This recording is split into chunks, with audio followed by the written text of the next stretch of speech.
Welcome to Pallavi TV. Jubilee Hills సీఐకి సంబంధించి ఇప్పటికే సస్పెన్షన్ వేటు పడింది. అట్లాగే శాఖాపరమైన చర్యలకు కూడా ఉన్నతాధికారులు చర్యలు తీసుకుంటున్న పరిస్థితి.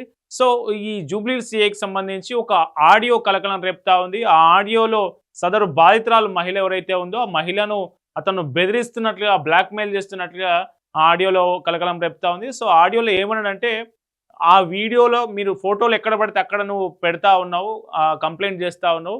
ఆ ఫోటోలో నేనొక్కడిని మాత్రమే లేను, జాగ్రత్త. నువ్వు ఆడపిల్లవు, నువ్వొక మహిళవు అంటూ అతను బ్లాక్‌మెయిల్ చేసే ప్రయత్నం చేసినట్టు ఆ వీడియోలో స్పష్టంగా వినిపిస్తా ఉంది. సో, ఆ మహిళ ఎక్కడ పరిచయం ఏందంటే, సీఐ శ్రీనివాసులు.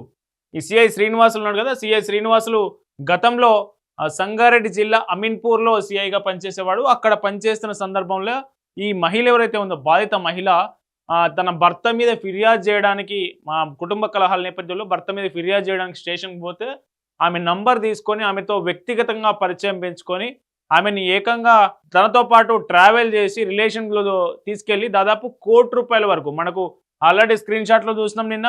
స్క్రీన్ షాట్‌లు ఫోన్‌పేకి సంబంధించి పేమెంట్ చేసినటువంటి స్క్రీన్ షాట్‌లు కూడా ఆమె పోలీసులకు ఫిర్యాదు చేసిన దాంట్లో ఇచ్చింది. అట్లాగే వీడియోలు కూడా.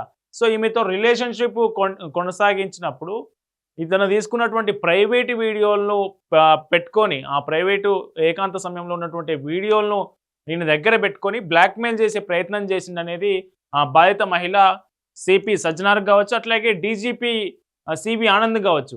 సో, వీళ్ళిద్దరికీ కంప్లెయింట్ చేసింది. వాళ్ళు ప్రాథమికంగా విచారణ స్టార్ట్ చేసినప్పుడు, సో, ఆమె కంప్లెయింట్ చేసిన, ఆమె ఆరోపిస్తున్నటువంటి తీవ్రమైన ఆరోపణలకు, ఆమె సమర్పించినటువంటి సంబంధించినటువంటి ఆధారాలు ఏవైతే ఉన్నాయో అవన్నీ పొంతన కుదరడంతో అతని మీద వేటు పడింది, సస్పెన్షన్ వేటు పడింది.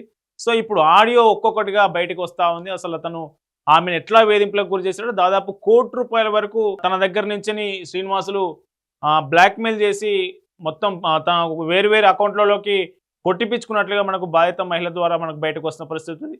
సో, ఈ ఆడియోలో శ్రీనివాసులు ఆ మహిళను, బాధిత మహిళను ఎట్లా వేధింపులకు గురి చేస్తున్నాడో ఈ ఆడియో వినండి. ఆడియో విన్న తర్వాత ఈ కేసుకు సంబంధించి మీ అభిప్రాయాల కింద కామెంట్ చేయండి. హలో. ఒక విషయం చెప్తా, వింటా అంటే ఒక నిమిషం. చెప్పు. ఆ ఫోటోలు గీటోలన్నీ ఏడంటాడు ఇచ్చేసినావు. ఓకే. హ్మ్. దాంట్లో నేను ఒక్కనేం లేను. హ్మ్. ఓకే. అది చూసుకో జాగ్రత్తగా. ఏంది? అది చూసుకో జాగ్రత్తగా. ఓకే. అవునా? ఆడపిల్లవు కదా. ఓహ్! ఈరోజు ఆడపిల్లని గుర్తుకొచ్చినానా? రోడ్డు మీద కొట్టినప్పుడు రాలే, మీ ఇంట్లో బట్టలిప్పి కొట్టినప్పుడు గుర్తు రాలేదా?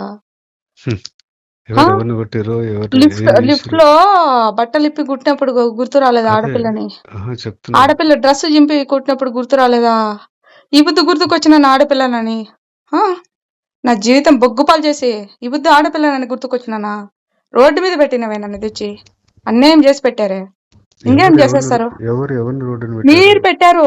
మీరు నా జీవితాన్ని నాశనం చేసి రోడ్డు మీద పెట్టావు. ఇక చూసుకుందాంలే.